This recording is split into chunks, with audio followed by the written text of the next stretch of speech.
لا حول ولا قوة الا باللہ العلی العظیم حسبنا اللہ ونعم الوکیل نعم المولا ونعم النصیر اعوذ باللہ من الشیطان اللعین الرجیم بسم اللہ الرحمن الرحیم حمدا لک یا ذا الجود والاحسان والفضل والطول والامتنان وصلاة وسلاما على من لا ينطق عن الهوى إن هو إلا وحي يوحى حبيب قلوبنا وشفيع ذنوبنا وطبيب نفوسنا مولانا ومولى الثقلين جد الحسن والحسين أبي القاسم المصطفى محمد اللهم صل على محمد وآل محمد وعلى آله الذين أذهب الله عنهم الرجس وطهرهم تطهيرا اللهم صل على محمد وآل محمد لا سيما على الإمام المنتظر والحجة الثاني عشر واللعنة الدائمة الباقية على أعدائهم ومنكري فضائلهم وغاشبي حقوقهم من الأزل إلى قيام يوم الدين أما بعد فقد قال رسول الله صلى الله عليه وآله الضيف ينزل برزقه ويرتحل بذنوب أهل البيت. مومنین اور مومنات، پروردگار عالم نے اپنے بندوں کو ان گنت نعمتوں سے سرفراز فرمایا اور ان نعمتوں کے شکرانے کو، انہی نعمتوں کو راہ اطاعت کے اندر استفادہ کرنے کو قرار دیا، اور یقیناً یہ خود پروردگار عالم کے بے کراں فضل اور اس کے احسانات میں سے ایک فضل ہے۔ وہ خدا کے جو اپنے بندوں کو جن اوامر یعنی کہ جن کاموں کے کرنے کا حکم پروردگار عالم نے دیا ہے، ان کاموں کو انجام دینا انسان کے اپنے فائدے میں ہے، اس کے باوجود بھی اگر وہ انسان اللہ کے حکم کو پورا کرتا ہے اور اس کے کہے کو بجا لاتا ہے، اس پر ثواب بھی دیتا ہے۔ یعنی دین بھی پروردگار عالم نے ڈیزائن کیا، اس کو سب کچھ پروردگار عالم نے حلال و حرام کیا ہے، کب کیا کیسے کرنا ہے، کیا نہیں کرنا، یہ سب کچھ پروردگار عالم نے کیا۔ اپنی بارگاہ سے اپنی جانب سے نبی بھیجا، امام بھیجے ہدایت کرنے کے لیے، اپنی بارگاہ سے کتاب بھیجی ہدایت کے لیے، اور اس کے بعد مانگا کل ایک چیز ہے، فقط یہ کہ جیسا کہا گیا ہے بس ویسے کرتے چلے جاؤ، اس لیے کہ یہ بھی جو ہم نے بتایا ہے تمہیں وہ تمہارے ہی فائدے کے اندر ہے، اور اگر ایسا کر لیا تو پھر آخر کے اندر جنت کی ضمانت بھی وہ خود دے رہا ہے۔ یعنی یہ صرف اور صرف کرم ہے، یہ اس کا فضل ہی فضل ہے۔ ہم پروردگار عالم کے فضل میں ہر جانب سے شش جہات سے گھرے ہوئے ہیں، لیکن عزیزان محترم، اس دنیا کے اندر انہی اللہ تعالیٰ کے بندوں میں سے کچھ ایسے بھی ہیں کہ جنہیں ایک خصلت یا رذالت جسے کہتے ہیں، ان کی ایک رذیل صفت ہے نمیم ہونا اور کنجوس ہونا، بخیل ہونا۔ انسان کیا کرتا ہے، جب لینے کی باری آتی ہے تو زیادہ لینا چاہتا ہے، جتنا خیر مل جائے سمیٹ لینا چاہتا ہے، مگر جب دینے کی باری آتی ہے تو کہتا ہے کہ بس اتنا دوں جتنے سے کام ہو جائے، بس اتنا دینا پڑے جتنے سے میرا کام گزر جائے، وقت گزر جائے، بات ٹل جائے۔ لیکن یہاں جو آج کا ہمارا موضوع ہے، اس موضوع کے انتخاب کے بعد جو ہم نے حدیث نبوی شریف سرنامہ سخن کے اندر تلاوت کرنے کا شرف حاصل کیا، وہ یہ کہتی ہے الضیف ینزل برزقہ ویرتحل بذنوب اہل البیت۔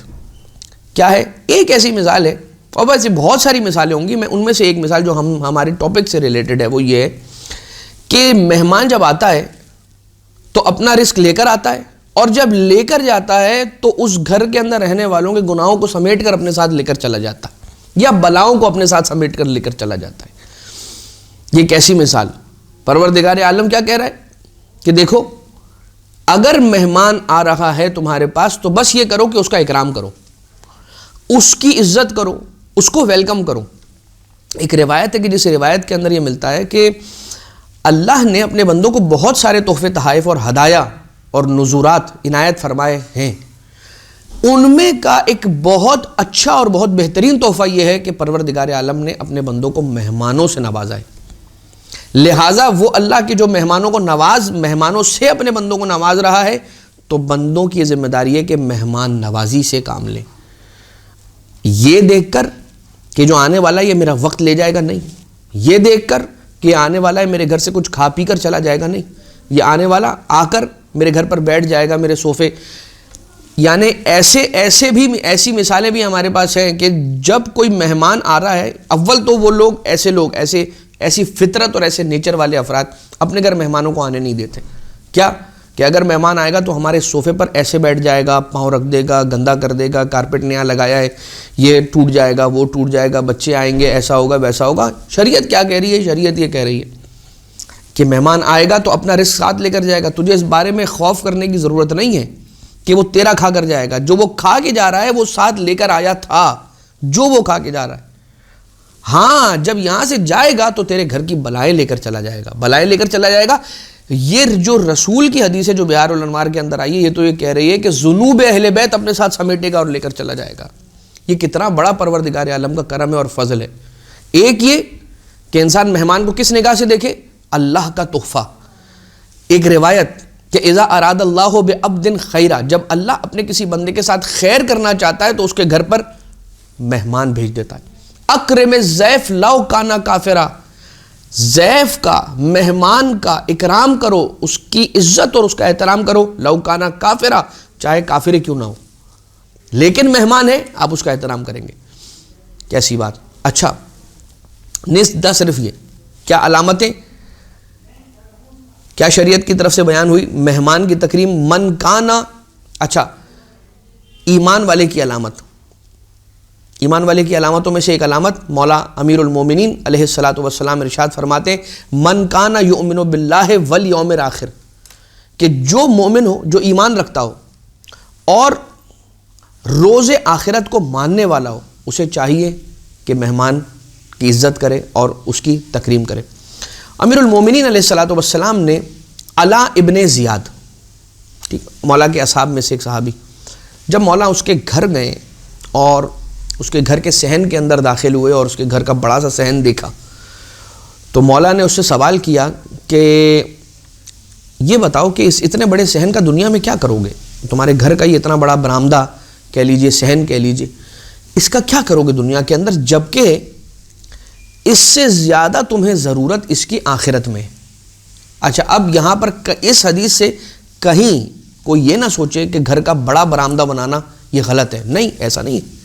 اگر کسی کو پروردگار عالم نے یہ سعت، یہ وسعت دی ہے کہ وہ بڑا برآمدہ بنا سکتا ہے تو ٹھیک ہے، لیکن مولا اس کی یوٹیلائزیشن بیان کر رہے ہیں اور بتا رہے ہیں کہ اس سے تم آخرت کا فائدہ کیسے اٹھا سکتے ہو۔ ایک تو اگر تمہارے پاس بڑا باغیچہ، بڑا برآمدہ، بڑا صحن ہے تو اس کے ذریعے سے تم دنیاوی فائدہ اٹھا سکتے ہو، وہ بھی اٹھاؤ، وہ بھی زینت ہے، لیکن آخرت میں اس کی تمہیں زیادہ ضرورت ہے۔ کیا ہے؟ وَأَنْتَ إِلَيْهَا فِي الْآخِرَةِ كُنْتَ أَحْوَجُ، آخرت کے اندر تم اس کے زیادہ محتاج ہو۔ تو کیا کرنا چاہیے مولا؟ اور اگر تم واقعاً اس کے آخرت کے اندر اسے کام میں لانا چاہتے ہو تو امام علیہ السلام ارشاد فرماتے ہیں تو اس گھر کے اندر مہمانوں کو مدعو کیا کرو اور صلہ رحمی کے ذریعے سے اسے آخرت کی کھیتی قرار دے دیا کرو۔ کیسے؟ اپنے چاہنے والوں کو، اپنے رشتہ داروں کو بلاؤ اور انہیں اس بڑی جگہ کے ہونے کی مدد سے بٹھایا کرو، انہیں کھانا کھلایا کرو، ان کی تکریم، ان کی عزت کیا کرو، ان سے احوال پرسی کیا کرو، ان کی کوئی پریشانی ہو تو ان سے پوچھا کرو، وہ تم سے اپنا حال بیان کر کے اپنا غم ہلکا کر لیں گے۔ اور بہت ساری ہے، تو میں نے بہت چھوٹی سی مثال آپ کی خدمت میں عرض کی، اس لیے کہ جب صلہ رحمی کی بات ہوگی تو وہ سارے کے سارے ونڈوز کھولیں گے ایک ایک کر کے، ایک ایک کر کے۔ کہ ایک عرصہ ہو گیا میں نے بات نہیں کی، بھائی میں کیوں فون کروں، وہ تو رابطہ نہیں کرتا، آپ کر لیجئے۔ پروردگار عالم مولا کائنات علیہ السلام نے ارشاد فرمایا 3 رہ گئی ہوگی تو 30 بنا دے گا پروردگار، کیا عمر 3 رہ گئے، 3 سال رہ گئے ہوں گے، خدا بڑھا کے 30 کر دے گا، اور اگر کوئی قطع رحمی کرتا ہے تو 30 بھی رہ گئی ہوگی، عین ممکن ہے 3 ہو جائے۔ یہ روایت مولا کائنات علیہ السلام کی روشنی میں عرض کر رہا ہوں۔ تو مولا نے کیا ارشاد فرمایا کہ بھائی دیکھو تمہارا اتنا بڑا برآمدہ ہے، اچھی بات ہے، لیکن اس کی تمہیں آخرت میں زیادہ ضرورت ہے، اس کے لیے کچھ کام کیا؟ تو بس یہ یاد رکھو کہ اس چیز سے ایسے فائدہ اٹھایا کرو کہ مہمانوں کو بلایا کرو، مہمان نوازی کیا کرو، اور اس کے ذریعے سے صلہ رحم کیا کرو، تو یہ تمہیں آخرت کے اندر کامیابی دلوا دے گی۔ اب بہت سے افراد ہمارے پاس ایسے ہوتے ہیں کہ جو کثیر مال رکھتے ہیں، جن کے پاس بہت سارا مال ہوتا ہے، اور وہ یہ سوچ رہے ہوتے ہیں کہ ہم اسے کہاں انویسٹ کریں، اسے کہاں لگائیں۔ مجھے سمجھ نہیں آ رہا، کوئی ایسا پروجیکٹ نہیں ہے کہ جہاں پر میں نے پیسہ انویسٹ نہ کیا ہو۔ فلاں نئی ہاؤسنگ سوسائٹی کا اعلان ہوا، اس کی فائلز بک رہی تھی، وہ میں نے خرید لی، یہ ہو گیا وغیرہ، فلاں گاڑی، بنگلہ، گھر، زمین، جائیداد، سب کچھ۔ تو اب مجھے کوئی ایسی چیز بتائیں جس میں میں انویسٹ کر سکوں، اس کے لیے ایک حدیث۔ امام معصوم علیہ السلام ارشاد فرما رہے ہیں، کون؟ خود مولا امیر المومنین علیہ الصلوۃ والسلام ارشاد فرما رہے ہیں، من آتاہ اللہ مالا، جسے پروردگار عالم نے مال کثرت کے ساتھ خاطر خواہ مال دے رکھا ہو، فل یصل بہ القرابہ، یعنی قرابت کے ساتھ صلہ رحم کرے، ایک، ول یحسن منہ الضیافہ، اور اس کے ساتھ اچھی مہمان نوازی کرے۔ مولا کیا بتانا چاہ رہے ہیں؟ مولا بتانا چاہ رہے ہیں کہ دیکھو تمہارا مال، اچھا اب یہ مال کی بات آئی ہے، مولا کائنات علیہ السلام کی بات آئی ہے، مہمان نوازی کی بات آئی ہے، تو یہاں پر اس سے لنکڈ ایک حدیث ہمارے ذہن میں آ رہی ہے، وہ آپ کی خدمت میں عرض کرنا چاہتے ہیں۔ ایک روایت ہم نے ایک کتاب کے اندر پڑھی کہ جس کے اندر کچھ دینار کے سکے ہیں جو مولا کائنات علیہ السلام اپنے دست مبارک پر، اپنی ہتھیلی پر رکھتے ہیں، اسے دیکھتے ہیں اور دیکھ کر اس کو خطاب کر کے کہتے ہیں کہ تو ابھی میری ملکیت نہیں ہے، حالانکہ یہ مولا کی پوزیشن میں ہے، مولا کے ہاتھوں میں، دست مبارک میں ہے مولا کائنات کے، لیکن مولا کہتے ہیں اچھا مولا کی ملکیت میں بھی ہے، لیکن مولا کہتے ہیں تو میری نہیں ہے ابھی، تو میری کب بنے گی؟ یہ دینار میرے کب بنیں گے؟ جب میں تجھے خرچ کر دوں گا تب تو میرا بنے گا۔ یعنی کیا؟ یا میں اپنے اوپر لگا دوں گا تو میرے جسم کا حصہ بن جائے گا توانائی کی صورت میں، اب یہ میری چیز بنی، یا اسے میں اپنے کسی ضرورت مند بھائی کو، کسی مومن کو، کسی مہمان نوازی کے طور پہ کسی کو کچھ کھلا کے، یا گھر پہ اہل بیت کا ذکر برپا کر کے، یا کوئی بھی ایسی نیکی کہ جو میں جانتا ہوں۔ اب دیکھیں نا، مال کے ذریعے سے بہت ساری نیکیاں ہوتی ہیں، کتنے ایسے افراد ہوتے ہیں کہ جن کو دیکھتا ہوں کہ قسمہ پرسی میں ہے، مگر ان کو دیکھنے کے باوجود بھی صرف نظر کر کے آگے گزر جاتا ہوں بے حسی کے عنوان سے۔ لیکن مولا ارشاد فرماتے ہیں لگا دو، یہ جو تم نے لگا دیا نا، یہ گیا نہیں ہے، یہ تم نے کہیں پہ بچا کے سیو کیا ہے، اور اللہ کے لاکر سے زیادہ سیف کون سا لاکر ہوگا؟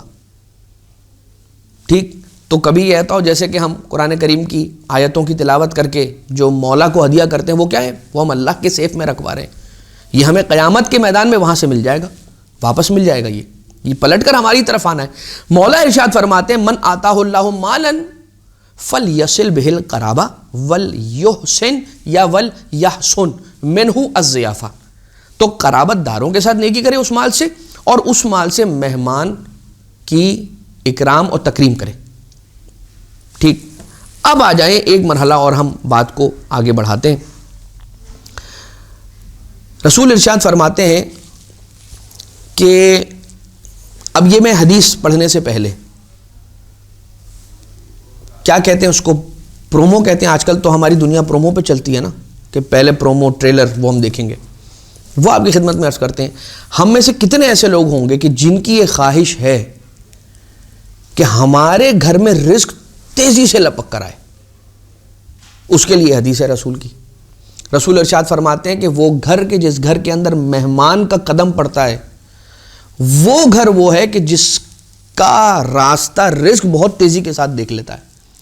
یعنی جس گھر کے اندر مہمان آتا ہے، اس گھر کے اندر رزق بہت تیزی کے ساتھ آتا ہے۔ تیزی کے ساتھ رزق کے خواہش مند اس بات کو اپنے ذہن میں رکھیں۔ اب آ جائیں ایک بات اور، جس گھر کے اندر مہمان نہیں آتے،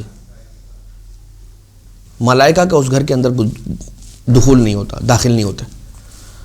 کل بیت لا یدخل فیہ الضیف لا تدخلہ الملائکہ، کہ جس گھر کے اندر مہمان نہیں آتا اس گھر کے اندر ملائکہ نہیں آتے. اب کتنی ساری چیزیں ہو گئیں. مہمان جب آتا ہے رزق بھی لے کر آتا ہے، مہمان جب آتا ہے اپنے لیے تو رزق لے کر آتا ہے، مگر جہاں جہاں وہ جاتا ہے رزق اس گھر کا راستہ، اس گھر کا دروازہ دیکھتا ہے. اور جہاں پر یہ مہمان جاتا ہے وہاں پر کون؟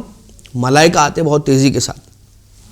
اب صرف اور صرف ملائکہ ہی نہیں بلکہ انبیاء. ایک شخص ہے جناب معاذ ابن جبل، رسول کے اصحاب میں سے. معاذ ابن جبل نے ایک مرتبہ ایک مہمان آ گیا، اور کبھی ایسا بھی ہوتا ہے کہ بن بلائے کوئی مہمان گھر پر پہنچ جاتے ہیں. اب ان کی اس آنے والے مہمان کی کیا مجبوری ہے وہ درکنار، لیکن جو میزبان ہے اس کی کبھی کبھار مجبوری ہوتی ہے، اور وہ مجبوری یہ ہوتی ہے، بلکہ زیادہ تر اوقات میں اسی طرح سے ہوتا ہے کہ انسان اپنے لیے تو بہت سادہ سی غذا رکھتا ہے. جب کوئی مہمان آنے والا ہوتا ہے پہلے سے اسے پتہ ہوتا ہے تو وہ کھانے کی الگ سے تیاری اور اچھی تیاری ہوتی ہے. یہی وجہ ہے کہ کبھی کبھار اہل خانہ یہ کہتے ہیں مہمان کو کہ بھائی آپ کھا لیجئے، آپ تعارف نہ کیجئے، مروت نہ کیجئے، آپ کھا لیجئے، اس لیے کہ آپ کے صدقے میں ہمیں بھی کھانے مل رہا ہے آج، ورنہ ہمارے عموماً ہم لوگ گھر میں یہ نہیں بناتے. ٹھیک، تو مہمان کے لیے خاص اہتمام ہوتا ہے. اگر مہمان بتائے نہ اور بیچارہ مجبوری میں آ جائے تو پھر کیا ہوتا ہے؟ وہی ہوا جو معاذ ابن جبل کے ساتھ ہوا. رسول کے اصحاب میں سے ہوا یہ کہ ان کے گھر کے اندر سوپ تھا جسے آپ گوشت کہتے ہیں، یا عربی زبان کے اندر اس ڈش کا نام ہے تشریب اللحم. تو یہ سوپ رکھا ہوا ہے اور روٹی ہے. وہ جب مہمان آئے تو اب مہمان کے سامنے جو گھر میں تھا معاذ ابن جبل نے دسترخوان بچھا کے لا کے رکھا. جیسے لا کے رکھا کھلا دیا، وہ خوش ہو کر وہاں سے چلے گئے. لیکن اب معاذ ابن جبل کے ذہن کے اندر سوالات پیدا ہو رہے ہیں. اب وہ بے چین ہے. رسول کے پاس آئے اور آنے کے بعد کہا یا رسول اللہ میرا دل بڑا بے چین ہے، ایک مہمان آیا مگر میرے گھر میں بس جو تھا وہ میں نے اس کے سامنے لا کر رکھ دیا، میرے لیے اور امکانیت نہیں تھی کہ میں کوئی خاص اہتمام کر سکتا. سوپ اور روٹی لا کر تشریب اور روٹی میں نے رکھ دی، تو کیا مجھے کوئی ثواب ملا؟ اس کا بھی کوئی اجر ہے؟ رسالت مآب صلی اللہ علیہ وآلہ وسلم اللہم صلی علی محمد وآل محمد ارشاد فرماتے ہیں کہ اے معاذ، تجھے اتنا اجر دیا ہے کہ جس پروردگار عالم نے تجھ سے راضی ہو کر تجھے اتنا اجر عطا کیا ہے کہ جس کا حساب آسمانوں میں موجود سارے ملائکہ بھی مل کے نہیں لگا سکتے.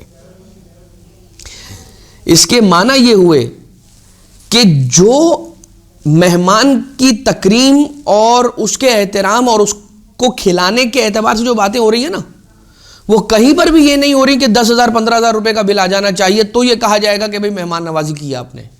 یہ نہیں کہا جا رہا.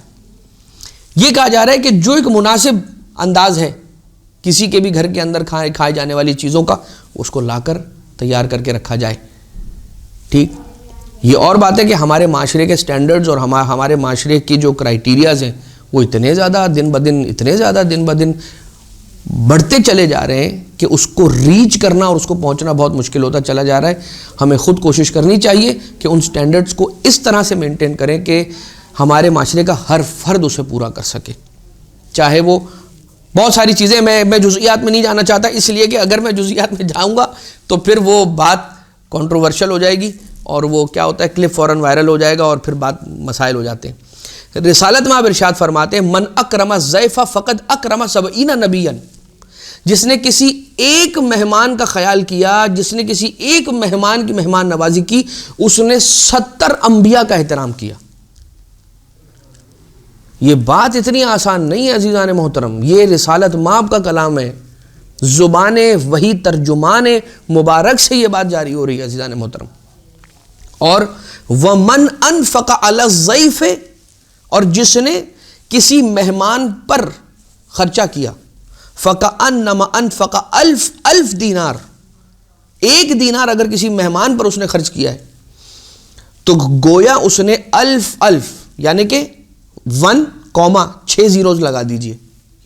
ٹھیک، الف دینار فی سبیل اللہ. اور یہاں پر 6 زیرو لگانے کا مطلب یہ نہیں ہے کہ ایگزیکٹلی وہی اماؤنٹ، نہیں، کثرت اور بہت زیادہ کثیر. الف دینار فی سبیل اللہ، جس نے الف دینار فی سبیل اللہ انفاق کیا ہو. 1 دینار آپ نے کیا ہے، 1 دینار کا 1 بسکٹ آتا ہے، شاید آپ نے 1 بسکٹ لے جا کر رکھ دیا صرف، لیکن یہ انفاق. تو مہمان، اس کے معنی یہ ہوا کہ مہمان صرف عام بندہ نہیں ہے. جس طرح سے ہم کہتے ہیں نا سائل، جب مولا کے پاس کوئی سائل آتا تھا تو مولا اس کے ہاتھ پہ رکھتے تھے، اس کا ہاتھ چومتے تھے. کیونکہ یہ وہ ہے کہ جو اللہ کی بارگاہ کا کوریئر والا ہے. یہ سمجھ لیجئے کہ جو اللہ کی بارگاہ تک پہنچانے والا ایک کوریئر کا بندہ نہیں ہوتا کہ مجھے اللہ تک یہ رقم پہنچانی ہے، کون لے کے جائے گا؟ سائل آیا، سائل کو دے دیا، گویا یہ اللہ تک پہنچ گیا. اسی طرح سے مہمان، اگر آپ مہمان کی تکریم کر رہے ہیں، گویا آپ 70 انبیاء کی تکریم کر رہے ہیں رسالت مآب کی اس حدیث مبارک کی روشنی میں. اور اگر یہ مہمان نوازی اتنی امپورٹنٹ نہ ہوتی تو ہمیں وہ منظر نظر نہ آتا جو ہمیں مولا کائنات علیہ الصلوۃ والسلام کا نظر آیا کہ ایک صحابی مولا امیر کائنات علیہ السلام کے مولا کی خدمت میں پہنچے اور مولا کو انتہائی افسردہ حالت میں دیکھا. پوچھا، مولا آپ بہت زیادہ غمگین نظر آ رہے ہیں، ایسے کیا وجہ ہے، کیا ہوا ایسا؟ مولا نے ارشاد فرمایا کہ 7 دن گزر گئے، کوئی مہمان نہیں آیا میرے پاس، میں اس کی خدمت نہیں کر پایا 7 دن سے. کہیں ایسا نہ ہو کہ پروردگار عالم مجھ سے ناراض ہو جائے. پروردگار عالم کا مولا کائنات سے ناراض ہونے کا تصور بھی ہو سکتا ہے. یہ ہمارے لیے بیان ہو رہا ہے کہ یاد رکھو تمہارا دل بے چین ہو جانا چاہیے. 7 دن ہو گئے. مولا کائنات کہتے ہیں کہ لقد مضى 7 ایام، 7 روز گزر گئے اور کوئی مہمان، کسی مہمان کی میں مہمان نوازی نہیں کر سکا، میرے پاس کوئی مہمان نہیں آیا. کیا ہم اس طرح سے مہمان کو دیکھتے ہیں؟ کیا اس کو ہم اتنا امپورٹنٹ سمجھتے ہیں؟ آ جائیے میں آپ کی خدمت میں ایک ایسے مہمان کا ذکر کروں کہ جس کا تعلق اہل بیت اطہار علیہ الصلوۃ والسلام سے ہے، اور وہ جابر اور ظالم سے جان بچاتے بچاتے ہلا پہنچے. اور ہلا پہنچنے کے بعد انہوں نے دریا کنارے 2 بچیوں کو دیکھا کہ جو آپس میں گفتگو کر رہی تھیں، اور وہ آپس میں بات کر رہی ہیں، اور اس میں مولا کائنات علیہ السلام کا ذکر سنا، اور مولا کائنات علیہ السلام کی شان کے کچھ قصیدے والے 2-3 مصرے انہوں نے سنے. یہ جو اہل بیت اطہار کے گھرانے کے چشم و چراغ ہیں. ٹھیک، امام زادے کون ہیں؟ 7ویں امام علیہ السلام کے ایک فرزند ہیں، یعنی کہ جناب قاسم ابن امام موسیٰ کاظم علیہ السلام. مگر کوئی جانتا نہیں ہے کہ یہ کون ہے. ان بچیوں کو دیکھا، اپنے دادا، اپنے جد مولا امیر المومنین علیہ السلام کا نام سنا. مہمان نوازی کتنی امپورٹنٹ ہے. اور میں اسی کلچر کی مثال دے رہا ہوں کہ جس کلچر کے اندر مہمان کی بہت زیادہ مہمان نوازی ہوتی ہے، اس ایک کلچر کے اندر تو بہت کھل کر یہ ہے. باقی اور بھی دنیا کے بہت سارے کلچرز کے اندر ایسا ہے کہ مہمان جیسے آتا ہے تو پہلے لگ کر اس کی خدمت کرتے ہیں. یعنی عربوں کے یہاں پر کیا طریقہ ہے؟ عربوں کے یہاں پر یہ طریقہ ہے کہ کوئی اگر اجنبی شخص آ رہا ہے، دروازے کو نوک کرتا ہے اور کہتا ہے السلام علیکم، اور وہ کہتا ہے کہ میں کوئی کام، کوئی مقصد، کوئی سوال لے کر آیا ہوں. تو ایک دور کے اندر اس طرح سے ہوتا تھا. آج بھی کچھ ایک ایسے علاقے ہیں جو ہم پرسنلی جانتے ہیں، نجف و کربلا کے آؤٹسکرٹس کے اندر کچھ ایسے علاقے ہیں کہ جہاں آپ جاتے ہیں تو پہلے آپ کو یہ کہا جاتا ہے کہ آپ ہمارے ہاں 3 دن مہمان ٹھہریں. آپ کی خدمت ہوتی ہے، آپ کو پہلے کھانا کھلایا جاتا ہے، آپ کو رہنے کے لیے جگہ دی جاتی ہے، چھت دی جاتی ہے. آپ جب سیٹل ہو جاتے ہیں 3 دن، اس کے بعد آپ کو بلایا جاتا ہے اور پوچھا جاتا ہے اب آپ بتائیے کہ آپ کی کیا مشکل ہے، کیا سوال ہے، کیا بات کرنا چاہتے ہیں. اس سے پہلے کو کچھ کہنے نہیں دیا جاتا. کہتے ہیں کہ آپ رکیں، پہلے ہم آپ کی خدمت کریں، آپ تو ہمارے مہمان ہیں. یہ جناب قاسم ابن امام موسیٰ کاظم علیہ السلام تشریف لے کر آئے. بچیوں کے لبوں پہ یہ نام دیکھا اپنے دادا کا، بس اپنے آپ کو سیف سمجھا اور کہا کہ مجھے اپنے بابا کے پاس لے کر جاؤ. ان کے بابا کون ہیں؟ ان 2 بچیوں کے بابا اس قبیلے کے سردار.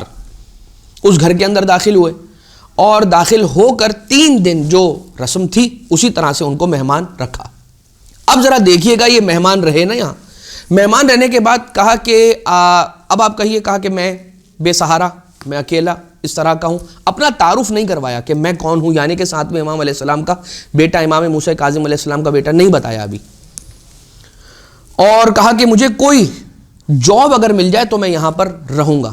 انہوں نے کہا آپ جب تک رہنا چاہتے ہیں آپ رہیں. کہا نہیں، اس طرح سے نہیں، میں اپنے لیے کوئی اکتساب کا کام، کوئی جاب اگر میرے لیے ہو تو میں یہاں پر رکوں گا. تو وہ شخص سوچنے لگا، قبیلے کا سردار ہے، سوچنے لگا کہ یہ اتنی زیادہ غیرت رکھنے والا شخص، اتنا احساس رکھنے والا شخص، اب میں اسے کیا کام کہوں.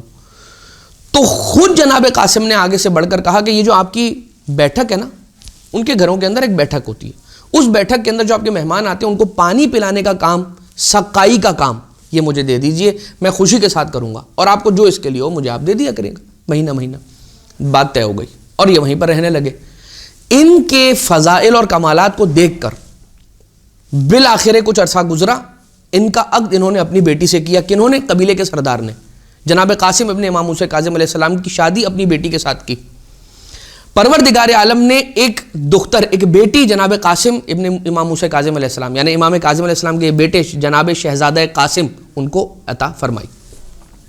کچھ عرصہ گزرا، یہ مریض ہوئے اور بالکل موت کے دہانے پر آ کر پہنچے. وقت آخر رخصت ہونے سے پہلے قبیلے کے سردار کو وصیتیں کی کہ میری بیٹی اور میری زوجہ کو مدینہ میں ہمارے گھر یعنی کہ قبیلہ بنی ہاشم میں پہنچا دیجیے گا. کیسے؟ اب یہ مختصر، یہ ود ان دی بریکٹ، یہ شاید ہمارے ٹاپک سے ریلیٹڈ نہیں ہے، لیکن امام کے یہ جو فرزند ہے جناب قاسم، یہ کہتے ہیں کہ جیسے مدینہ آ جائے نا تو مدینہ شہر میں داخل ہوتے ہی، محلہ بنی ہاشم کے دروازے پہ پہنچتے ہی اس بچی کو رہا کر دینا، چھوڑ دینا. یہ بچی خود سے چلے گی اور جس دروازے کے سامنے جا کر رک جائے گی سمجھ لینا کہ یہ ہمارا گھر ہے، سمجھ لینا کہ یہی ہمارا گھر ہے. اور وہ دروازہ کھلتا ہے اور جناب قاسم کی والدہ آتی ہیں اور اس شہزادی کو دیکھتی ہیں، اس بچی کو دیکھتی ہیں اور پہچان لیتی ہیں کہ یہ میرے بیٹے قاسم کی شبیہ ہے. ذرا سا واقعات کو آپ دیکھیے گا، جناب قاسم ابن امام موسیٰ کاظم علیہ السلام کی کیا فضیلت ہے. یہ اتنے علم کے اعتبار سے، زہد و تقوی کے اعتبار سے، کرامتوں کے اعتبار سے، فضائل کے اعتبار سے، قربت الہیہ کے اعتبار سے اتنے مجرب اور اتنے جلیل القدر امام زادے تھے کہ خود مولا رضا علیہ السلام ارشاد فرماتے ہیں کہ جو شخص میری زیارت کو مرو، طوس، خراسان، مشہد نہ آ سکے فل یزر قاسمہ، تو اسے چاہیے کہ جا کر میرے بھائی قاسم کی حلہ میں زیارت کرے. آج بھی جناب قاسم کے روضے سے بڑی حاجتیں پوری ہوتی ہیں. اچھا، صرف ایسا نہیں ہے کہ حاجتیں پوری ہوتی ہیں اس لیے ہم وہاں جائیں، نہیں، امام زادوں کے احترام کے اعتبار سے پوری روایت ہے کہ جس کے اندر کہا گیا کہ ہماری آل سے تعلق رکھنے والے جو ہماری اولادیں ان کا اکرام کرو ان کی. لیکن یہ جناب قاسم نے امام موسیٰ کاظم علیہ السلام، ان کی یہ ساری باتیں ہم تک پہنچتی ہی نہیں اگر اس قبیلے کے سردار کی مہمان نوازی نہ ہوتی. مہمان نوازی کے نتیجے کے اندر انہیں اپنے پاس رکھا. اچھا، وقت آخر وہ کہتا رہا کہ مجھے شرم آ رہی ہے کہ میں قیامت میں رسول کو کیا منہ دکھاؤں گا. وہ قبیلے کا سردار کہتا ہے جب جناب قاسم نے کہا نا کہ میں کون ہوں، اپنا تعارف وقت آخر کروایا، تو کہا کہ پروردگار عالم کے سامنے میں اپنا چہرہ کیسے قیامت کے میدان میں لے کر جاؤں گا کہ میں آپ سے یہ کام کرواتا رہا پانی پلانے کا. اس پر انہوں نے وہی کہا کہ یہ وہ گھرانہ ہے کہ جس کا کام ہے سقائی کرنا. حضرت ابو طالب، حضرت عبد المطلب سے لے کر، اور یہ بس اذان محترم، یہ بات یہاں پر مہمان نوازی کے اعتبار سے. آخر میں فقط اتنا کہ مہمان پروردگار عالم کا تحفہ ہوتا ہے. اگر انسان اللہ کے تحفے کو قبول کرے گا اور اس کا شکر کرے گا تو پروردگار عالم اپنی نعمتوں میں، اس کے فضل میں جو اپنے بندوں کی اوپر ہے اس میں اضافہ کرتا ہے. اور اگر کوئی شخص اللہ کے تحفوں، دیے ہوئے تحفوں کا اکرام اور اس کی تکریم، اس کا احترام نہیں کرتا ہے تو پھر پروردگار عالم یہ کہتا ہے کہ ان عذابی لشدید. ہمارے یہاں پر یہ بہت زیادہ ہوتا ہے کہ ہم مہمان سے جان چھڑاتے ہیں، یا ہم یہ کہتے ہیں کہ بھائی اپنا اپنا رہو ایک فاصلے کے ساتھ، اور جو ایک ہمارا مغربی کلچر ہے. لیکن انسان ایک دوسرے کا احساس اپنے دل میں رکھے، خاص طور سے مومنین کا احساس. اگر کوئی مہمان آئے ضرور اس کا اکرام کرے، اس کا احترام کرے، اس عنوان سے کہ پروردگار عالم کا فضل، رحمت، اس کا رزق اور اس کی بلاؤں سے آزادی کا پیغام اس کے گھر پر آ رہا ہے. پروردگار ہمیں اہل بیت اطہار علیہ السلام کی سیرت کو اپنے لیے نمونہ عمل بنانے کی توفیق عنایت فرمائے، صاحب الامر والعصر والزمان عجل اللہ تعالیٰ فرجہ الشریف کے ظہور میں تعجیل فرمائے، اور ہمیں مولا و آقا کے آوان و انصار میں شمار فرمائے۔ ربنا تقبل منا انکا انت السمیع العلیم وتب علینا انکا انت التواب الرحیم۔